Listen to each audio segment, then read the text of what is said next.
entiende cualquiera. Bueno, ¿se dan cuenta de la confusión que hay en el mundo? ¿Se dan cuenta que al mal se lo llama bien y al bien se lo llama mal? A la verdad error y al error verdad.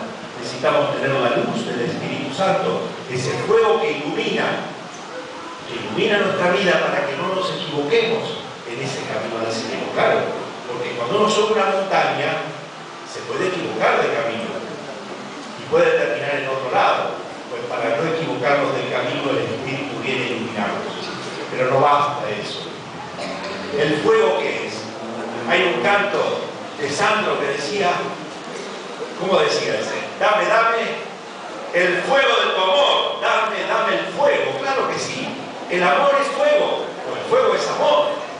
Cuando un chico se enamora de una chica, arde el corazón del chico y de la chica, arde, late fuerte el corazón. El fuego es amor.